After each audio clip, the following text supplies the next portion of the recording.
The Pistons are the basketball champions of the world. Detroit, it's time. It's playoff time, Detroit. Let's go to work. Shout out Detroit. I got to buff up, you know what I'm saying? Detroit, I'm all the way in. Detroit Pistons, I'm all the way in. Let's do it. Hello, Pistons fans, and welcome back to another episode of the Buffs On podcast. Here coming at you for the first real time this season. Ahmed is out, I'm here, Gabe is here, and Coni is here. The Pistons are currently 1-5 after 6 games.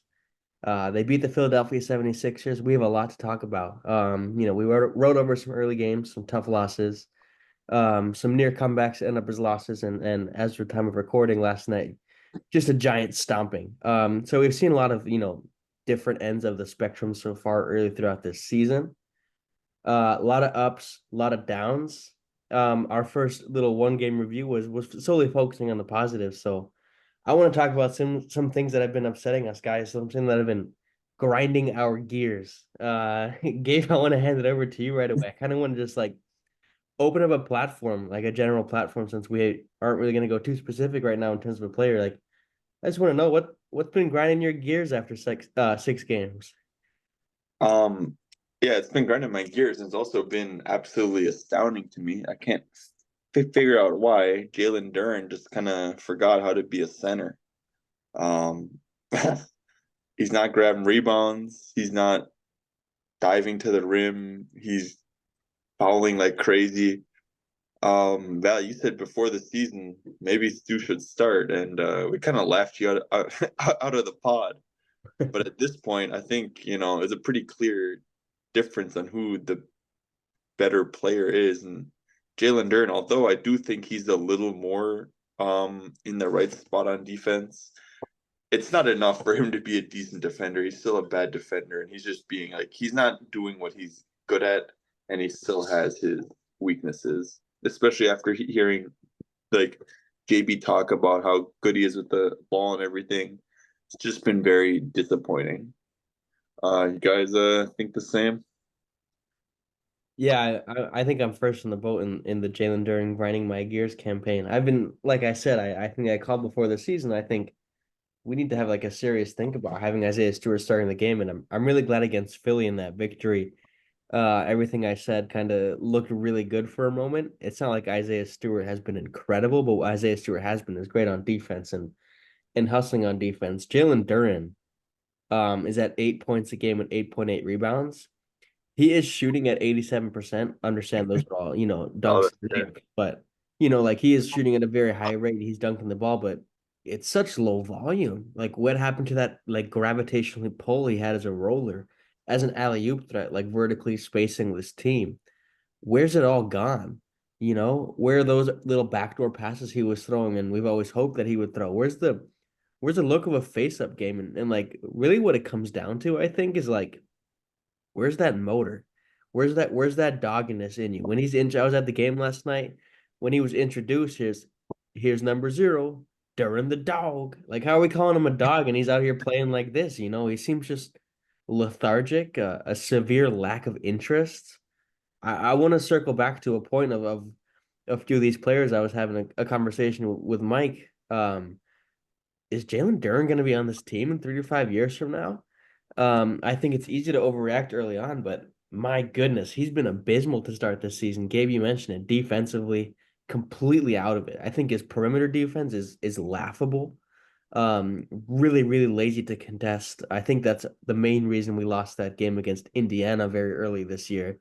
It was Duren's lack of effort to get out to shooters, and I think that was evident against the Knicks yesterday as well.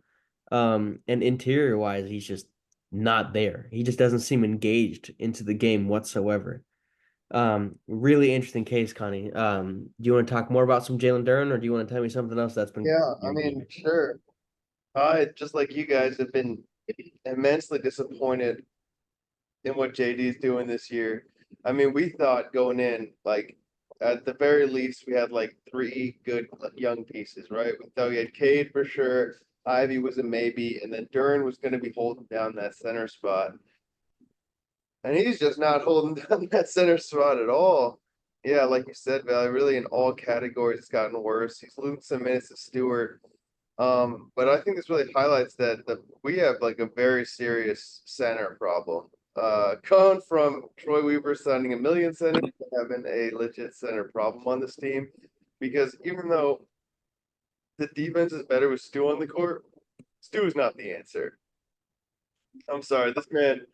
Um, we were talking like I like his offensive rebounds. That they JB has him playing a lot closer to the basket than the previous 2 years where he was sort of developing the three. And you guys were talking about developing a three, and he has hit 0 so far. He's taken 3 on this game and takes a lot of shots inside the hoop. And as he has for his whole career, he's not good. He's not good around the basket. He does not have good interior touch. He does not have finishing ability. His his 2 offensive skills are offensive rebounding to kick out to shooters, and then he has shorter zone in the past couple of years hitting a three. But neither of these guys are looking like a real center solution for a team that wants to like win games, right?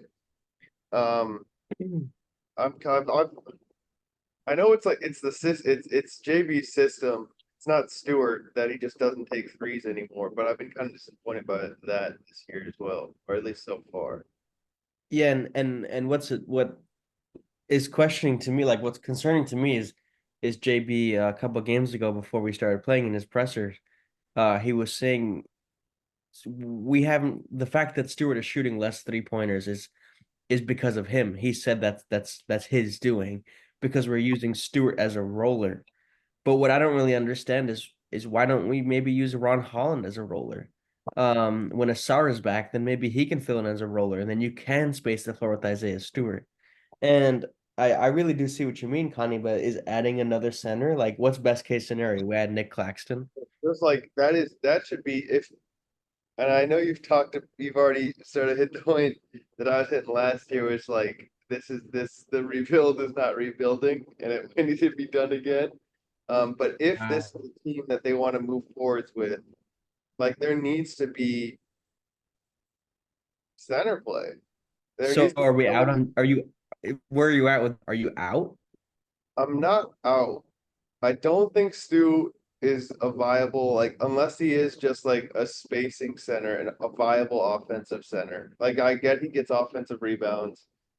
And Duren on the other side, I mean, we can talk about Duren offensively too. His turnovers are up. The first turnovers up. His turnovers are slightly down, but his minutes are down too. His turnovers for 36 are up. And I mean, defensively, you just can't play. Like, it is so off. Like, the difference between Stu and Duren on defense, you guys notice, like, Stu, every time I feel like there's a driver, Stu is, like, under the hoop, right? Under the hoop, and he times it, like, perfectly with where the guy jumps, and he's right in front of the rim with his hand up to contest the shot. Always a beautiful contest. Duren is always, like, 3 feet on the other side of the hoop with a driver, getting a late contest, maybe getting a nice block in there every once in a while. But I mean, both these guys just have like glaring weaknesses in their game that I think well, here's a nice stat I have for you. Leading the league, Isaiah Stewart. Players are shooting 21.4% lower on 2-point attempts when guarded by Isaiah Stewart. He also locked up Maxey that one possession. He can switch. I've been saying it for years. He can switch 1 through 5, and I'm not saying 2 through 5. He can switch 1 through 5. He's leading the league in opponent field goal percentage on 2-pointers. They're shooting 21.4% less. Interestingly, Jalen Duren is 8th in that ranking at 14%. But this puts Stewart above Gobert, Jackson, and Mobley. I think that really speaks out to his defensive presence. I think we're 0-7, 0-6 without Isaiah Stewart right now. We do not win in Philadelphia without Isaiah Stewart. He's being used. What's that? I do like how he's being used. He does dog it up on the boards. I made the comp to Reggie Evans. Offensively, yes. I think he's not utilized enough. The fact that I think he's a very good shooter, especially catching. There needs to be a balance, and I think there needs to be a way where we can find Ron Holland rolling, find Kate Cunningham even rolling, and have Stu space the floor. Play some minutes with Isaiah Stewart at the 4. Play him with Jalen Duren. or use Oh, come Tobias on, as man. We were all over last year about how we did not want to see that.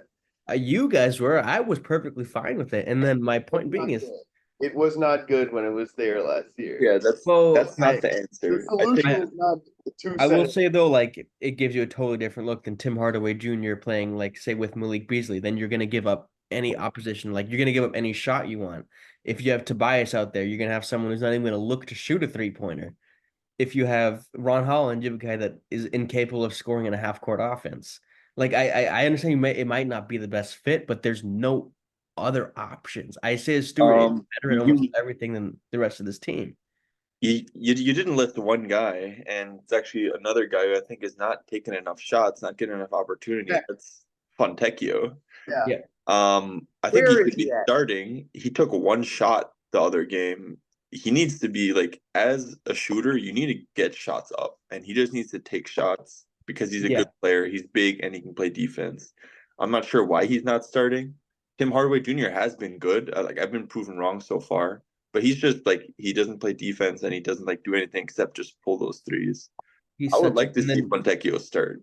and then like showing like when those threes aren't dropping, you're reliant on him. And then what else does he bring? In that game yesterday, Simone Fontecchio, I'm glad he started to show a little bit. He ended up 5 for 7 from the field, 4 for 6 from deep, in an abysmal Pistons performance that could easily have been 40 plus without him. Not that it matters, but I'm hoping that performance is going to push him up a little bit. In the grinding my gear segment that we're in, like seeing Tobias out there kind of be a black hole. Like possession ends with him. He's not going to shoot threes. I don't never knew Tobias was a back up and fade away from 15 Yeah. feet every single time kind of guy. Jeez. And I He's a think blue Simone just provides like an a place to hell that's just going to benefit our two guys that are clearly, if we have any chance of this team being decent, of any like winning anything, it's going to be from Cade and Ivy. And Simone is there to benefit Cade and Ivy more than Tobias Harris will. Although Tobias was good in that game against Philadelphia, I will say, especially in the fourth, where he and Tim Hardaway did combine for 16 out of our 20 points to close out a kind of a lackluster quarter and win that first game. But I don't know what's going on. I'd be more than happy. Like you said, Gabe, Hardaway has caught me by surprise. He shot it pretty well. I would much rather have Simone Fontecchio out there. I would rather have him than Tobias Harris starting. Either way, I need more minutes from him. Really quick, that game we did win in Philadelphia. First win in Philadelphia since 7 years ago, 2017, Tobias Harris was on the team. March 4th, 2017 was what now the penultimate Pistons win in Philadelphia. So I'm glad we broke that streak. But Yeah. where else do you guys want to go? Well, Connie, I anything to just say as we're still general grinding our gears grinding, here? general grinding gears. You guys talked about it. The big wings, the guys that we were like, oh, this is gonna. We were talking about, oh, this is gonna let us play really versatile, big shooting lineups. Like Tech and Harris. Harris, I remember being like a kind of average, pretty good 3-level scorer on the Pistons. I remember him having a pretty smooth, sweet 3-point jump shot. He didn't take that many, but he made a couple. This man is entirely just a bully ball 4 now. Just fully a bully ball 4, which, that's not what we were that's not what we were signing up. I don't know if that's what the front office was looking for. That's not what we were signing up for when the Pistons took him on that contract. And Fontecchio when he's on the court, I feel like sometimes playing 4v5. Like you could tell me any human being was taking those Fontecchio minutes and I would believe you. That he is at some points just has been fully invisible this season. And if I'm complaining about our wings, it's kind of unfair because it's a sixth NBA game, but Ron Holland looking pretty lost out there a lot of the time. I wonder when Asar gets back to it. I mean, he's obviously going to take those minutes. He's obviously going to take a lot of those minutes. If I'm going back to Stu, I wonder if Asar coming back opens it up for Stu to do a little bit more of what we want him to do with the shooting. Because he is the guy that's going to crash those boards and play around the rim. But, man, our big wings are not big winging, Yeah, I mean, to be fair, we haven't seen two of them in Clinton and Asar. Yeah, I mean, I'm sorry, I do have hope for Clintman. I'm not saying that a rookie forwards, second round rookie forward is gonna flip Change how things. these games look. Um, for reference on Tobias Harris, 1 for 6, 2 for 3, 0 for 5, 0 for 3, 0 for 3, 1 for 2. He's made 4 3-pointers this season, guys. We're 6 games in, and he's shooting 18%. I knew he wasn't a high volume guy, certainly in terms of makes, but yeah, like I'm kind of astounded by the fact that he's just like a head down, get to the rim, and then he doesn't even get to the rim most of the time. He's stopping for a little push shot or a little But that fade. that little fade does look kind of nice. It's It, I, it gets I the just I just attention, rather not see it. but it's not good offense. No. Um, I have a lot of things I think, and I think you guys might want to too, is in terms of grinding our gears, and I want to get a few more things out, but I just want to ask the both of you, and I'll have a response as well. One being the least, 10 being the most. 6 games in, it's really early. How concerned are you guys? Like, what do you mean I concerned? Concerned for what? Concerned that it's just it's just not going to it's work not out. it. That this whole restoration is going to need to be repeated. I I have two reasons why I think we're gonna be good. One is Cade, and the other one is Jaden Ivey. If he weren't showing what he's showing this year, I'd be much, much lower. And I also think Duren will regress to the mean, Tobias as well with the shooting. So I'm still afloat here, and depending where we land next year on the in the old draft lottery, I think we're gonna be just fine. And we have played some tough teams, and we have just been playing bad. I think these next 10 games are pretty like if we are still like 1 or 2 or 3 wins after these next games where we play Brooklyn, Charlotte, Atlanta, Houston, Milwaukee, Toronto, Washington. That's a huge stretch. Miami is also in that, they're be beatable as well. We need to win some games here. If we're still looking how we're looking with we do have a new coach, a new offense, a new defense, so there's going to be growing pains, which I think we see in the fourth quarter a lot, which is another thing I'm going to touch on later. But I'm I'd say I'm at a 4 right now out of 10 on the worry scale. I'll put myself at a 7. You're pretty high up there. You, yeah, because it's something that you said.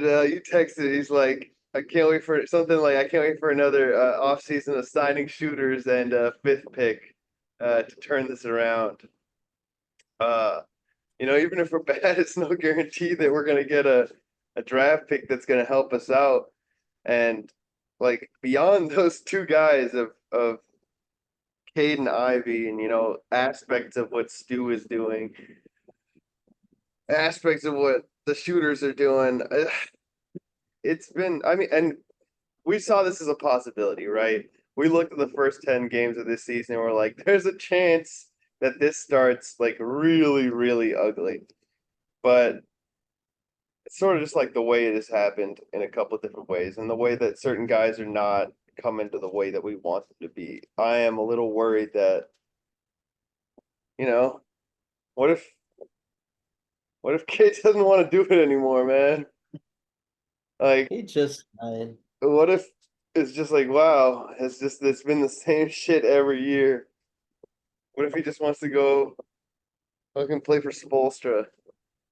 I was thinking about what would be the best Cade destinations. I know I shouldn't do that as a Pistons fan who loves Cade. Yes, that's nothing we'll be discussing anytime soon. I'm like, where would that dude excel? And I'm like, under a basketball mind like Spolstra? Ooh.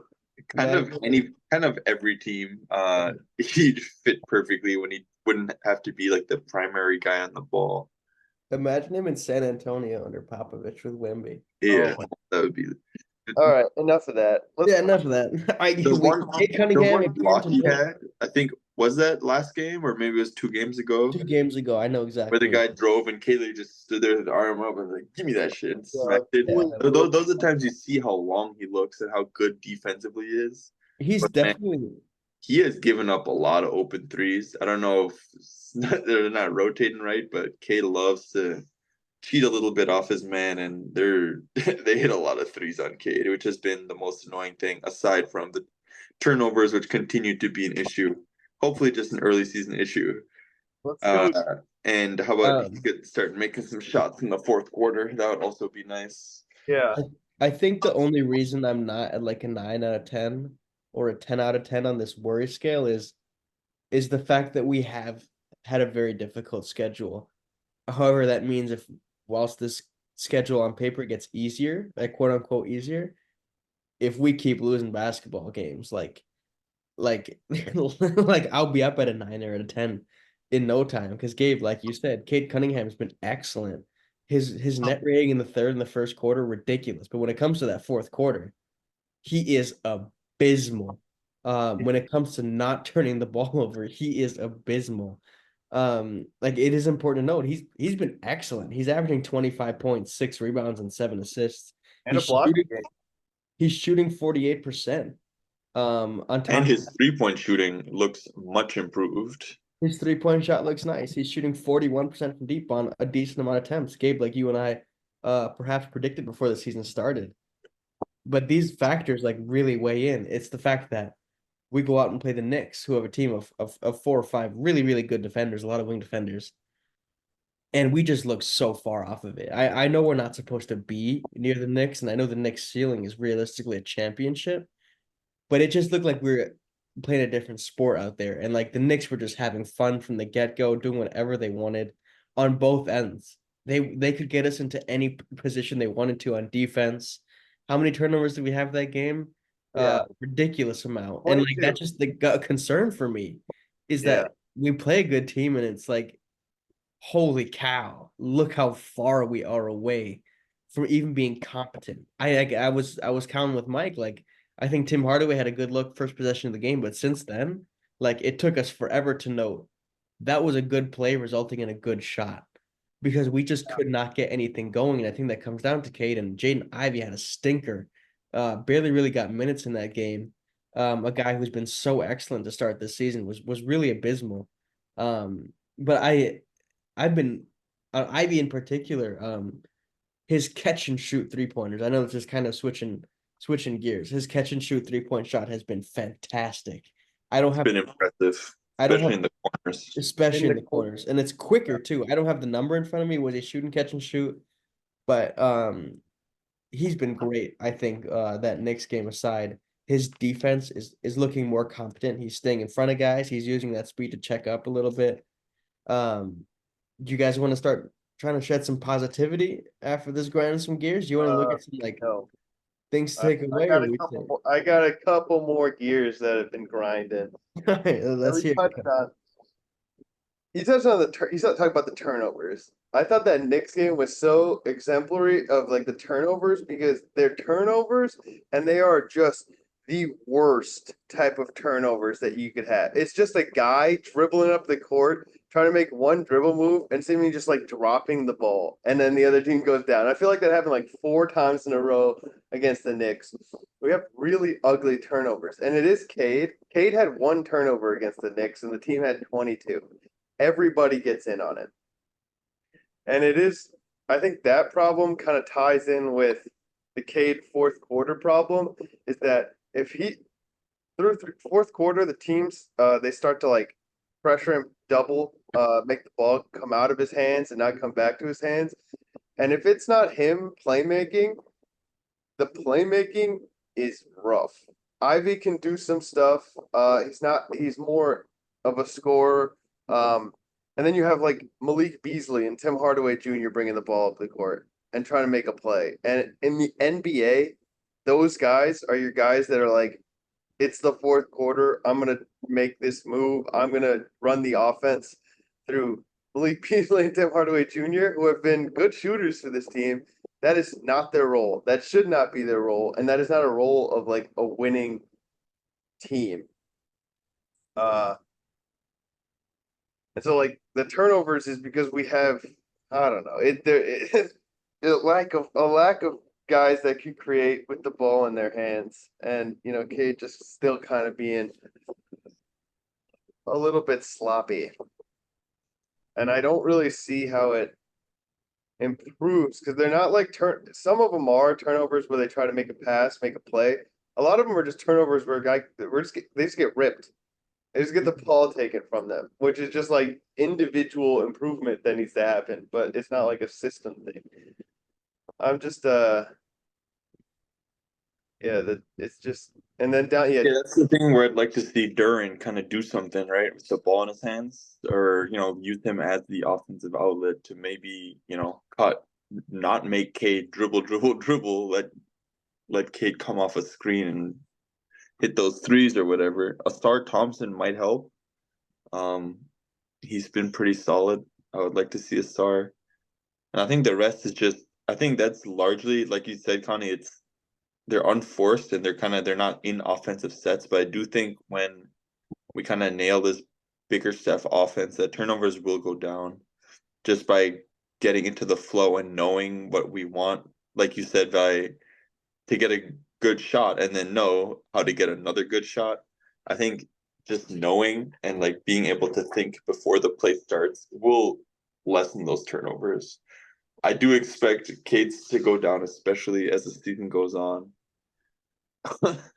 And I hope so as well. One guy who's stood out to me positively, although he hasn't shot the ball, I think as well as he potentially can, is Malik Beasley. And I think it's been more than the 3-point threat he provides. I think Malik Beasley, surprisingly, although he's had shortcomings on the defensive end, has really been there in terms of defense and effort. If you notice him, he's full court checking every single time he checks in the game off the bench. He's coming in with that energy. I think he might even lead the team in technicals right now. He might be above Stu, who ridiculously got one against Philly. He's just been like Got rescinded. I did get rescinded. Yeah, I was really upset when the call was made in the first place. But I think Malik Beasley, I just wanted to shout out. I think he's been one of our decent players. And I was one of the guys I thought was gonna be starting, certainly over Tim Hardaway, but I just think he's been pretty good and he deserves a little recognition. Is there anything else you guys want to touch on from a more negative standpoint? All right, now that we've really grinded our gears, and I really feel like we've gotten it all out in the things that have been going wrong with the Pistons, and in terms of these fourth quarter collapses, the high turnovers, some really disappointing individual results, but we do want to shine some light and have some positivity because there have been glimmers and some decent basketball played this season. We mentioned that big comeback we almost had against Boston earlier, the win we had against Philly, and just in between some decent basketball. Connie, I'll shift it right over to you into some positive things. Shed some light on this team. Share some sun. I mean, Jaden Ivey resurgence, free from the rock. That is Monty Williams. We heard JB talking about we want to put him in opportunities to, succeed a little more easily, and I think that has been happening. We talked about his 3-pointer looks nicer. His corner three is going in. He is getting to the rack. It feels more easily. His jumper looks nicer. His finishing around the rim looks good. His intensity is nice. Like the Jaden Ivey progression that we were wanting to see to year 2 seems to be happening in year 3. Now, obviously, there's still things to iron out with him, but Jaden Ivey's game has taken a step in the right direction here so far. Anything you guys have seen from that guy that like stands out this year compared to before? I mean, the shot looks really good. He has he stopped doing that stupid mid-range shot, which is like great to see. He just powers to the rim now, and it's been really nice to see. He had some great dunks in that win versus Philly, and he's getting a lot of dunks. Really nice to see. He's just more efficient. I think he knows what he wants. He knows people can't stop him. And yeah, like I said, that three either on catch and shoot in the corners, but he's also hit that step back at a pretty good rate. He looks like the player that we want right now, and so I'm happy to keep watching him this year. And I think he's only gonna go up in scoring as we figure out that he should have the ball in his hands even a little bit more, I think, and kind of let Cade come off ball movement. Yeah, I really think he's earned more shot selection, and just more shots in general. He kind of seemed to be in more of that mindset in the third quarter against the Knicks, where he hit two or three difficult threes on the step back. But I think that what I want to see the most is the jumper looks great, and most importantly, the catch and shoot. Playing next to another ball dominant guy, it's really essential to be good at that catch and shoot scenario, especially when the main threat probably will be when you catch the ball that you want to put it down and get to the floor. Um, it does still, it does kind of seem to me like the game is slowing down to him a bit, and he's finding when to use that speed. But it's difficult to come to that conclusion after the previous game against the Knicks. But I do in general think that he is starting to use that speed better. And yeah, Gabe, you said those dunks in Philly, man, especially the second windmill, like Mhm. wow, that was something special. There was a crazy, I don't know who it was, someone on Philly's bench, like in the slow-mo replay, it was pretty cool. Yeah, yeah. Yeah, they really enjoyed that dunk from Jaden Ivey. He's averaging 19, 4, and 3 so far to start the season. He's shooting 47% from the field and 44% from deep. How about that? On about 6 attempts a game. Um, Big leaps from Ivy so far, but we're really early into this season, so he's got to keep proving it and keep doing more. I want to see 20 a game from Ivy this year, and I think he has every tool to do that. Yeah. And the other guy, number one, Cade Parker Cunningham. I don't know if there's a guard. I don't know if there's a player. There might be one or two players that can check this man one on one. One on one, I think he's breaking down every dude in the NBA. He is too quick for the big guys. He is far too strong for the small guys. His his mid-range game seems to have taken another step of just rocking dudes to sleep, using the footwork, using the what seems like an improved jump shot to his advantage. He's up on 2-point percentage. He's up on 3-point percentage, over 40%, shooting more than he ever has before. I mean, yeah, you said it, Vali. He's 25, 6, and 7, a block per game. He's the only guy in the NBA that's putting up that stat line.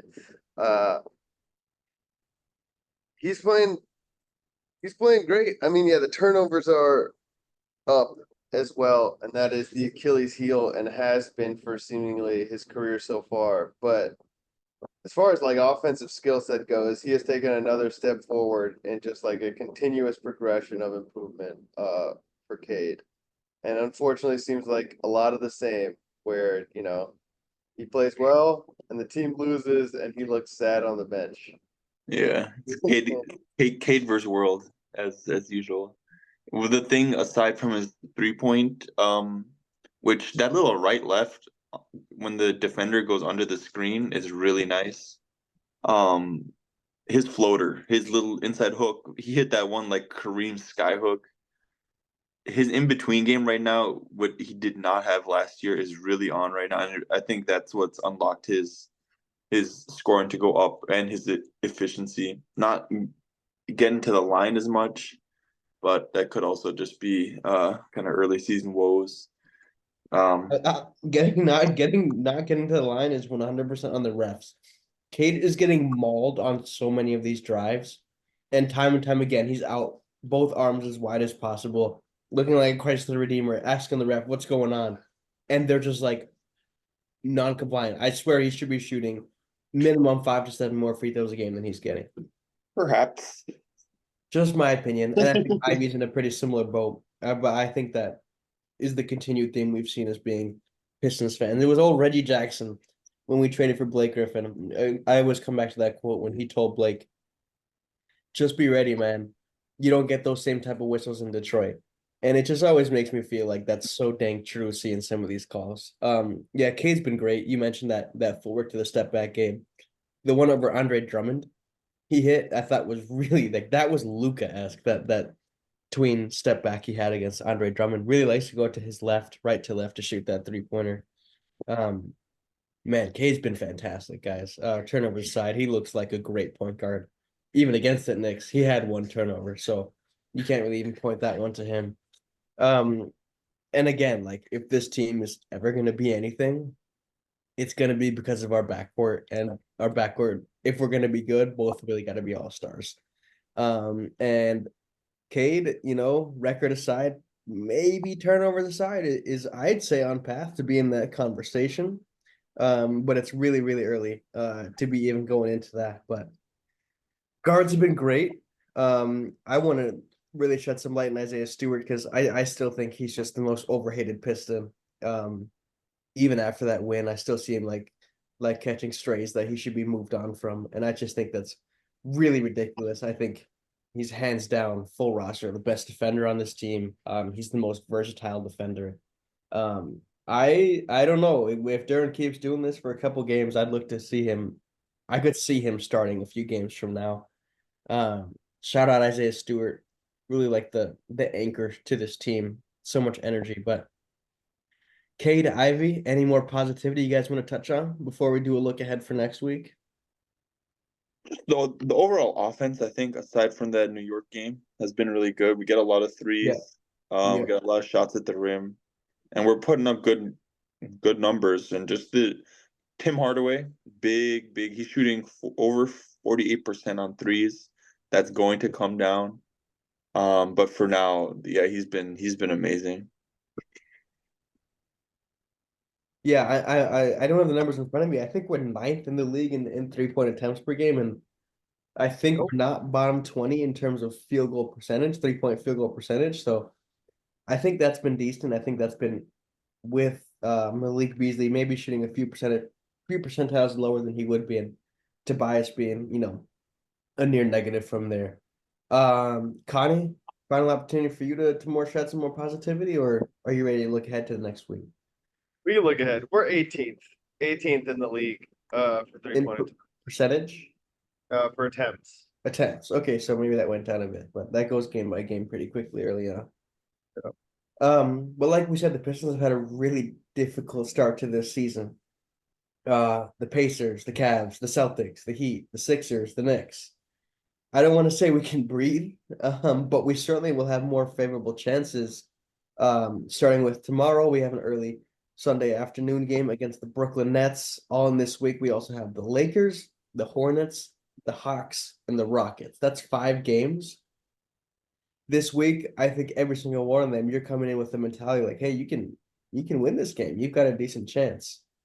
Before I ask for the overall records, I just want to know if there's anything in particular you guys will be looking for outside of turn the ball over less.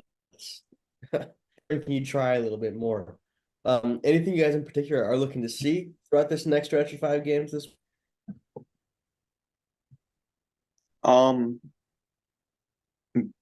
More cohesive offensive basketball is really what I'm looking for. And the Nets have no big. Charlotte has barely any big. Atlanta has barely a big. Duren needs to have some big games here. I want him to kind of impose his will a little bit on the offensive glass as a lob threat and kind of show, kind of bring himself back to that level that we know he can play at because he played like that last year. Yeah, I have concerns that could go the opposite way, that smaller teams resulted in us going 5 out and Isaiah Stewart more at that 5, especially against the Nets. The Nets been all right so far this season. They have been pretty good. It's gonna be a backcourt battle, man. Schroeder and Cam Thomas. That's actually a really good point, Connie. You're just box score watching. I think Schroeder's at like 25 and 7 a game. Cam Thomas damn near 30 points a game. That's gonna be a fun matchup against Cade. A lot of quickness as well. Like that'll be a fun speed battle, honestly. Yeah, they both have no chance to guard Cade or Ivy though, so could be a big week for those 2 guys. I'd argue in return we have no chance to guard them, but 5 games. I want to say, okay, Nets are away. Pistons are we're home against the Lakers, the Hawks, and the Rockets, away to Charlotte and Brooklyn. 5 games. How many are we winning, guys? What's our record throughout this stretch? Connie? I say optimistically 2-3. Who do we beat? I can't say for sure. I think any two of the Nets, Hornets, Rockets, and Hawks could be beaten. I think LA is a loss. Yeah, LA's gonna kill Look us. the way that Anthony Davis is playing. I don't think. I mean, he's gonna eat Jalen Duren for lunch, and I don't think Stu's gonna fight. He's just too small. AD is humongous and is leading the league in scoring right now. I think he's just gonna eat up. But I think there's opportunities for a couple dubs, and if we end up 3-9, 3-8, right track. All right, Connie says 2 and 3. Gabe? I actually think 3-2. I think we're gonna beat Atlanta. Charlotte, they take a whole bunch of threes. If they're hot, we lose, but I think we can beat them. Brooklyn, I think we're gonna win as well, even though as they take a lot of threes as well. As long as we, if they're cold or if we keep up in scoring, I think we have a chance here. Houston as well. They haven't looked that good, but they are a better team than us, that's for sure. And yeah, LA is an immediate loss. So I'm gonna say 3-2 just because I think the New York game was more of an outlier, and I think we're gonna be relatively decent. Yeah, I don't know. There's like 2 parts to me. Like there's one part of me that has like a sense of optimism and belief for this team still, especially with the more favorable schedule instead of games coming up. But there's another part of me is like, just saw this team live, just saw this, watching every second, and like I could see us going 1-4 or 0-5 to be honest. But It could happen. It could very well could happen. I'm gonna be a half glass full guy right now, and I'm gonna say 3-2. I think we will pick up some wins, but I don't know. Hot take. I think we take down the Lakers. I don't know. They seem all right. They don't seem like the craziest team I've ever seen. But yeah, I'll go 3-2. You guys, if you're still listening, let us know what you think the Pistons will be going in this next week. What do you think about the team so far? What are you gonna be looking out for? Guys, is there anything else you guys want to throw into this podcast? Paul Reed went to DePaul. Huh? Paul Reed went to DePaul in college. Paul Reed. Oh, I thought you said Paul Reed went to Nepal. No, he went to DePaul. What's going on? And he's younger than I am, which is surprising. I think Paul Reed will get the court in these next 5 games.